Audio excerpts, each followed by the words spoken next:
ఖమ్మం జిల్లా సత్తుపల్లి మండలం బుగ్గపాడు గ్రామంలో ప్రభుత్వం మెగా పార్క్ నిర్మించింది. తాజాగా వాటిలో 5 వ్యవసాయాధారిత పరిశ్రమలకు స్థలం కేటాయిస్తూ ప్రభుత్వం నిర్ణయం తీసుకుంది. ఇక్కడ పార్కులో పరిశ్రమలు స్థాపించేందుకు పలువురు పారిశ్రామికవేత్తలు దరఖాస్తులు చేయగా వీటిలో 5 కంపెనీలకు స్థలం కేటాయిస్తూ ఆదేశాలిచ్చారు. స్థానికంగా వ్యవసాయాధారిత పరిశ్రమలు ఏర్పాటు చేయాలని, తద్వారా రైతులు పండించిన పంటలకు గిట్టుబాటు ధరలు కల్పించడంతో పాటు ఉపాధి ఉద్యోగాలు కల్పించే లక్ష్యంతో బుగ్గపాడులో మెగా ఫుడ్ పార్క్ నిర్మాణానికి ప్రతిపాదించారు.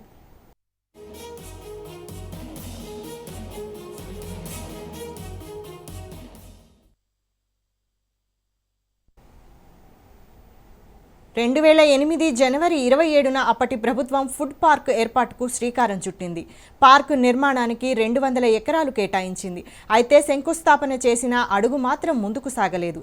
ఆ తర్వాత కాలంలో కేంద్ర ప్రభుత్వం పార్కుల నిధులను కేటాయించడంతో బుగ్గపాడులో ఫుడ్ పార్క్ పనులు చేపట్టాలని రాష్ట్ర ప్రభుత్వం నిర్ణయించింది. 2016 నవంబర్ 13 మెగా ఫెడ్ పార్క్ నిర్మాణానికి అప్పుడు పరిశ్రమ శాఖ మంత్రి కేటీఆర్ శంకుస్థాపన చేశారు.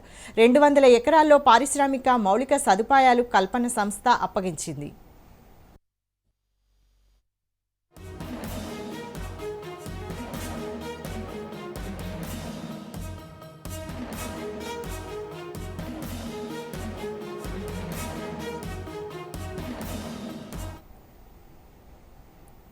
రెండు 200 ఎకరాల విస్తీర్ణంలో 60 ఎకరాల మౌలిక వసతుల కోసం దీనిలో రోడ్డు, నీరు, back house, substation, water tank, ప్రహరీ, సెంట్రల్ లైటింగ్ తదితర పరిపాలన భవనములు నిర్మాణాలు, కోల్డ్ స్టోరేజ్, డిజైన్ ఫ్యాక్టరీ తదితర జరుగుతున్నాయి. ఇంకా అనేక పనులు జరగాల్సి ఉంది.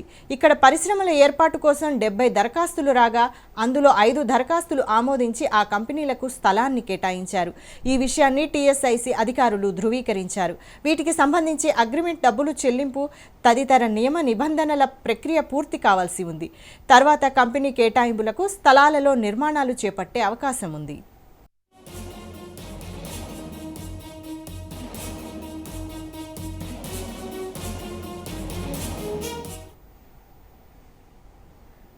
అయితే ఫుడ్ పార్క్ శంకుస్థాపన చేసిన సమయంలో 2 కంపెనీలకు స్థలం కేటాయించినట్లు ప్రకటించారు.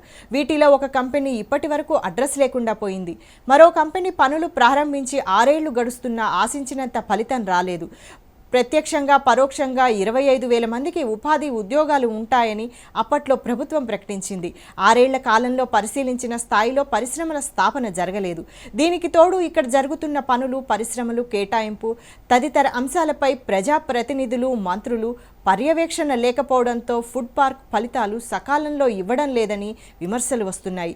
ఇప్పటికైనా స్థలాలను పొందిన పారిశ్రామికవేత్తలు సకాలంలో నిర్మాణాలు చేపట్టి పూర్తి చేస్తే రైతులకు కొంతమేర ప్రయోజనం కలుగుతుంది.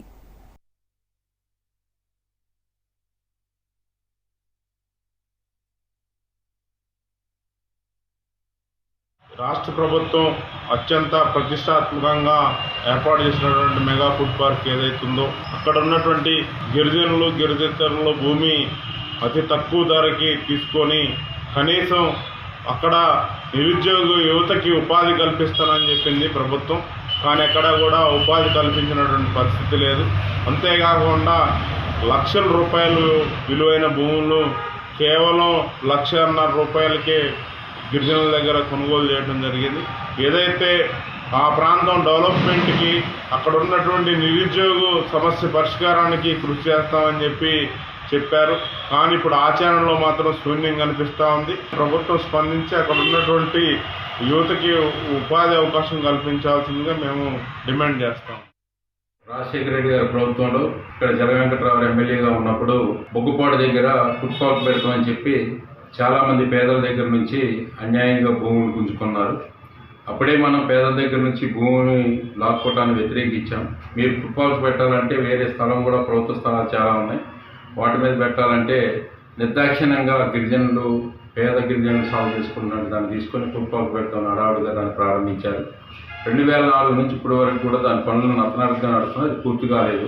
అందుకని ప్రభుత్వం ఇప్పటికైనా ఆ ఫుడ్ పార్క్ పనులు వెంటనే ప్రారంభించి త్వరలో దాన్ని రన్నింగ్ చేసేటట్టు ప్రారంభించి దాన్ని మొత్తం కూడా బిజినెస్ జరిగే విధంగా ప్రభుత్వం చర్యలు తీసుకోవాలి. లేకపోతే ప్రత్యక్షంగా పరోక్షంగా కూడా ప్రజలందరూ ఏదైతే భూములు కోల్పోయారో ఆ రైతులందరూ సమీకరించి పోరాటం చేస్తామని చెప్పి హెచ్చరిస్తాం. 2004లో ఉమ్మడి రాష్ట్రంలోనే ఫుడ్ పార్క్ ఏర్పాటు చేస్తామని చెప్పేసి గిరిజనులను బెదిరించి భూములు లాక్కోవడం అనేది జరిగింది. దాదాపుగా 130 ఎకరాలు 150 ఎకరాలు తక్కువ రేటుకి లాక్కోవడం అనేది జరిగింది. ఆ భూములలో ఫుడ్ ఫ్యాక్టరీ ఏర్పాటు చేసి ఆ బుక్కుపాడు పంచాయతీలో ఉన్నటువంటి నిరుద్యోగులు ఎవరైతే ఉన్నారో వాళ్ళకు ఉద్యోగాలు ఇస్తామని చెప్పేసి దాదాపుగా 20 సంవత్సరాలు అవుతున్నా కానీ కనీసం వాడిని పట్టించుకునే పరిస్థితి లేకుండా పోయినటువంటి పరిస్థితి ఏర్పడతా ఉన్నది. కార్పొరేట్ సెక్టర్ని ఇక్కడ తీసుకొచ్చేసి ఆ భూముల పక్కన అక్కడ చుట్టుపక్కల ఉన్నటువంటి గ్రామాలని తీసేయడం కోసం ఈరోజు కార్పొరేట్ సెక్టర్ని తీసుకురావడం కోసం ప్రభుత్వ అధికారులు దీన్ని ప్రయత్నం చేస్తూ ఉన్నారు. ఇప్పటికైనా అక్కడ ఉన్నటువంటి ప్రజలకి అనుకూలంగా నిరుద్యోగులకు ఉపాధి ఇచ్చే విధంగా ఫుడ్ పార్క్ యొక్క ఏర్పాటు చేయాలని చెప్పేసి కూడా ఈ సందర్భంగా డిమాండ్ చేస్తాం.